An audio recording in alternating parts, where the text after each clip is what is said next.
Manhack tunnels. When developing the AI behavior for an NPC, we found it useful for the AI programmer to have a test map in which to experiment. That map would often evolve into an environment specifically designed to showcase the NPC's unique capabilities. Later, when the AI was ready for use by level designers, the test map served as a valuable point of reference. Without it, designers could accidentally build scenarios that made an otherwise interesting AI less engaging. In some cases, we were able to incorporate these test maps directly into the game. This small section, for instance, started as the tunnels used to develop the Manhack's AI. Sniper streets. These sniper-filled streets are where we developed both the enemy and the core of the experience we hoped players would have. We knew we wanted the sniper to shoot things near the player, so we first focused on finding a variety of interesting targets for them to hit. We found it worked well if we used the player's view as a factor in selecting objects. The sniper's always-on laser sight meant that players had a constant indicator of the sniper's attention, so having it drift to a target that the player was looking at felt really responsive and provided great moments of tension. Sniper Streets 2. Bullets in Half-Life 2 don't actually follow a flight path. They arrive at their target instantly.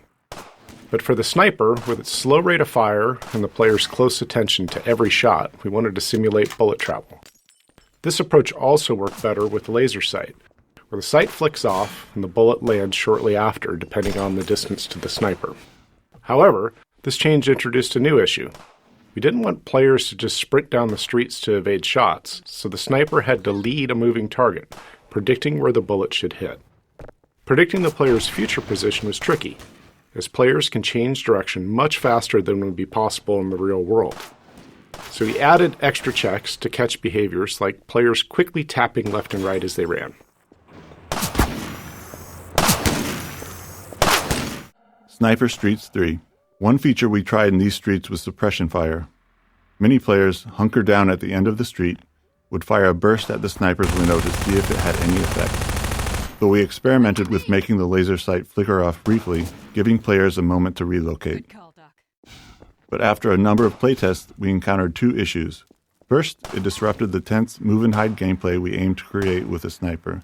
Let's go. Sprinting while firing wasn't much different from other actions we ask of the players in City 17. The second, more subtle issue was that players who discovered suppression fire first assumed it was required and would burn through ammo fast. If they ran out halfway through, they'd often give up, thinking they'd failed. If they made it, they'd frequently be left with no ammo. On the other hand, players who completed the scenario by stealth used almost no ammo at all. This resource gap between approaches made it near impossible to balance ammo for the sections that followed, so it didn't make it into the final game.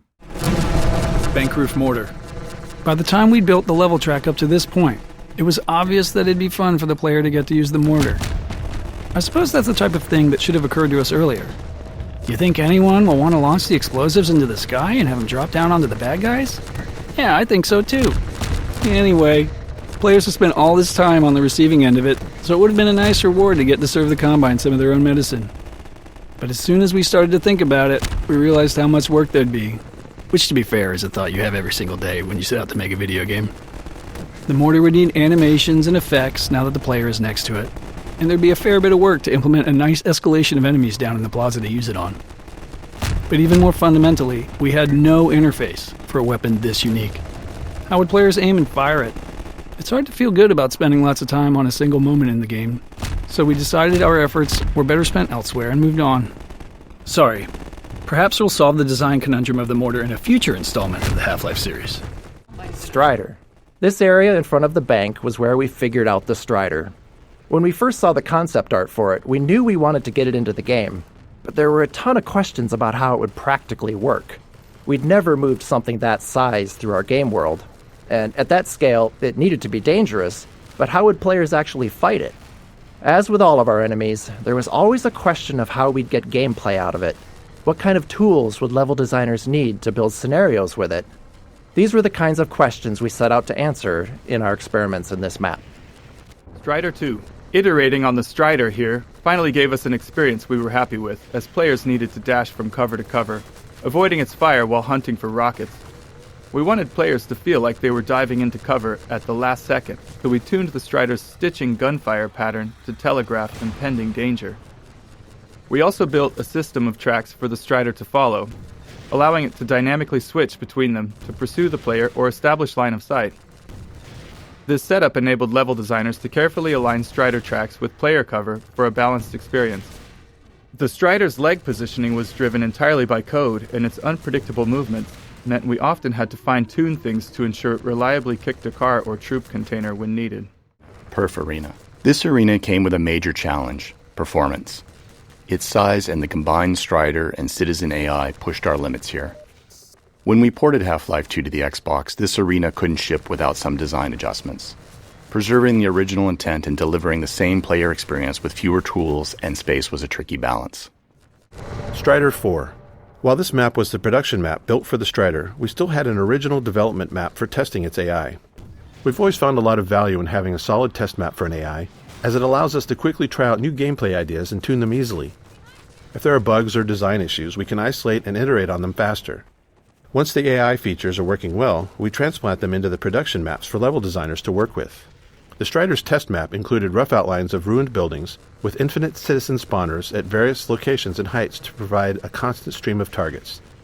This setup allowed us to refine the Strider's AI and stance changes to make it interesting and engaging, even to just sit back and watch it in action. Space reuse. Returning to this space brought multiple advantages. First, the obvious one. Production costs for new areas are always high, so if we could add more gameplay to an existing area, it's a win. But for a hard fight like this one, where the player faces multiple Striders, reuse has extra benefits. Since players have been through it before, they already have a sense of the arena layout. This time they're moving back to front, but the path largely follows their original route. This familiarity is useful when players need to move forward to grab resources for the fight. City 17's war-torn state also gave us the flexibility to adjust cover and add smaller obstacles along the path, keeping the environment dynamic and surprising.